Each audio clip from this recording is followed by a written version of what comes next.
They say to be seen is to be loved. And while I know that I am very loved, I'm having a really hard time feeling seen. And it's interfering with my life.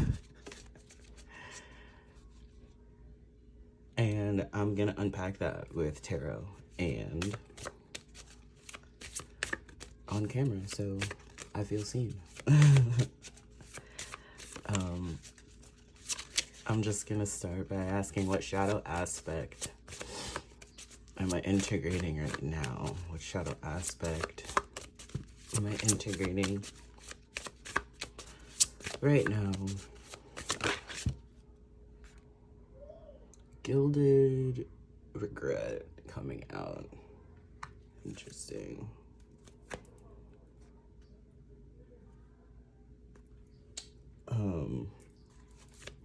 I'm just gonna pull out the rest of the cards while I go over this. How am I integrating? How to integrate it is what this card represents. And we're gonna expand a little bit. Okay, the tarot. Gilded regret feels like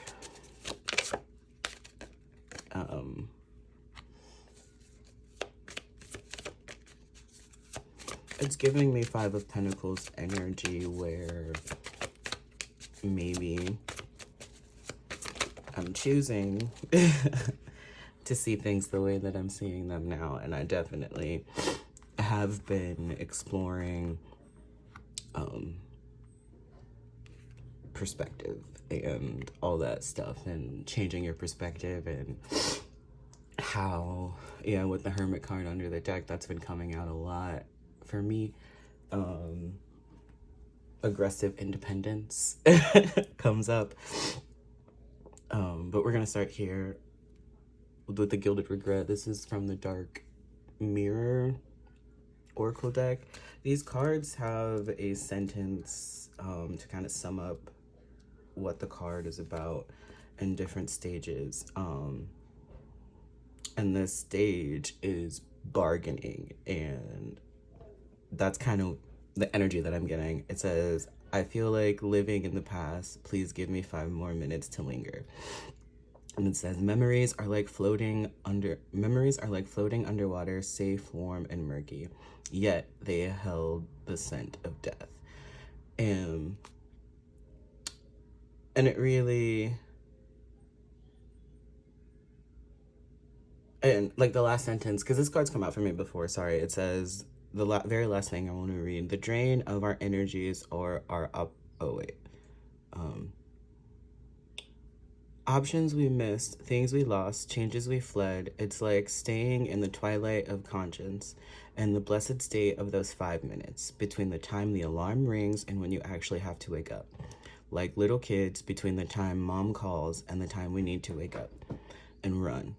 But those 5 minutes are taking up too much time. They're like a drain of our energies or opportunities of our future.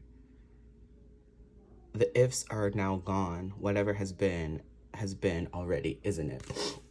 And that resonates with me more than I would like to admit. I am gearing this reading mostly towards me personally. I just feel like it helps me connect with other people when I can relate the stories to myself, and hearing a story about what I'm going through might be easier to digest and pick what relates to you than me saying this is what you need to do, and not saying that like whatever. So yeah, I definitely feel like, because energetically I feel like I've shifted, and the things around me I feel like are slowly but surely shifting, and one, recognizing and acknowledging the power that I have over my life does kind of keep me in this 5 more minutes, where I do feel, maybe I can admit that I feel like, I don't know, I'm not ready to be responsible for my life. I'm not ready to intentionally and consciously like face the repercussions of the choices that I make, and not even that the choices that I'm making and the repercussions or anything is gonna be bad. I just honestly, I feel like I've spent a lot of time healing and integrating stuff already, and I know that going forward I'm going to have to heal and integrate more, and I don't know, maybe I'm just not ready. Okay, how do I integrate this? Ground yourself, be in your body. That's so funny because Ace of Swords really is of the mind. The swords are your thoughts. I'm gonna take a sip of my coffee. Your swords really are the thoughts, and I can admit and relate to the idea of maybe focusing more on when I'm gonna get that next bright idea, what is my next thought to hold on to versus how do I actualize the thought that I already have. And I think outside of like being seen, I don't know. I feel like maybe I have to be extra extravagant to be seen because nobody's really ever seen me before. But I can also honestly admit that I'm not very good at showing up at all, honestly, because I'm not in my body. When I find myself being in my body, I'm paying more attention to the ways that I feel unseen versus the ways that I feel seen, and I feel like maybe I don't even know how to feel seen. Yeah, Queen of Wands. This is like the energy of being scared and doing it anyway. And that's a thing that I've been trying to practice, a thing that I've definitely been quote unquote preaching for a while, but as simple and as easy as it seems, like it's not easy. I don't know. It's hard. It's hard. And my throat chakra, I feel like I'm gonna cry. Like, I don't know. It's hard. Even just being as vulnerable with this is hard, but like the Queen of Wands is who she is, period. And everywhere she shows up as how she wants to be seen. And I think maybe that's something I should work on. How do I want to be seen? Yeah, with the Knight of Swords, and the Gilded Regret, it really does kind of feel like I'm keeping myself in this energy,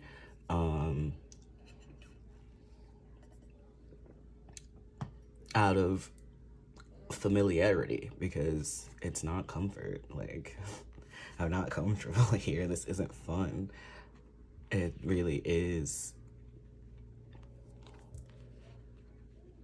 causing a lot of turbulence in my life right now, but I am grateful for where I'm at in life right now, because without the circumstances, without honestly the people that I love and that I care about enough to want to have a healthy relationship with them, enough to want to give them honestly a chance to see me as I would like to be seen.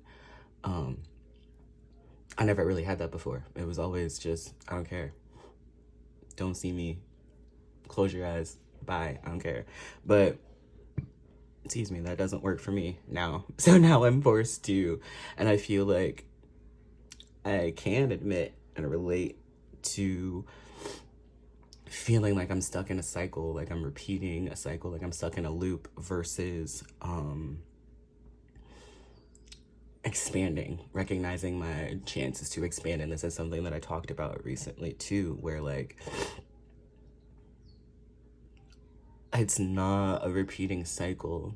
The opportunity to expand is what it is. So when you find yourself in those similar energies, that you've already experienced. You already know what to do.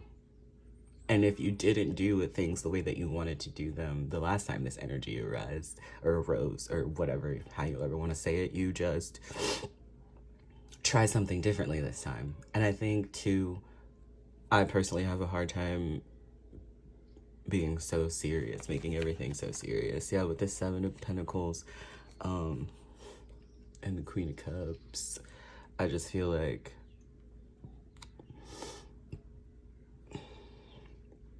this is what I'm sowing, this Nine of Swords.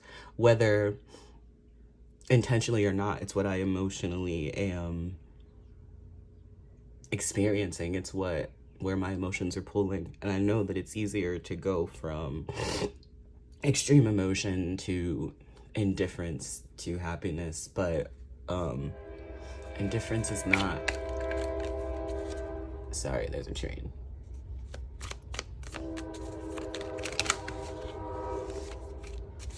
Indifference isn't working for me anymore. I can't get to indifference from where I'm at right now.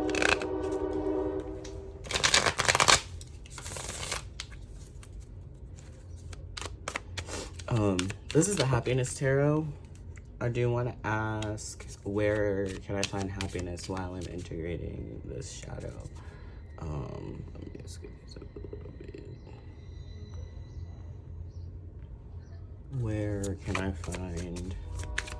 How can I find happiness while integrating the shadow? Okay.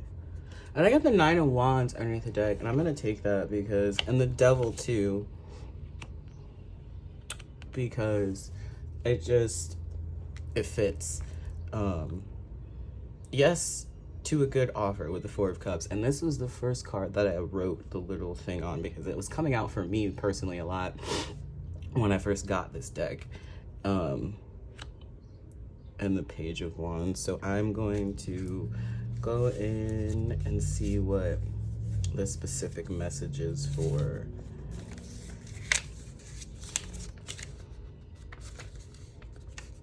Okay, so for the Nine of Wands, you can find happiness through perseverance.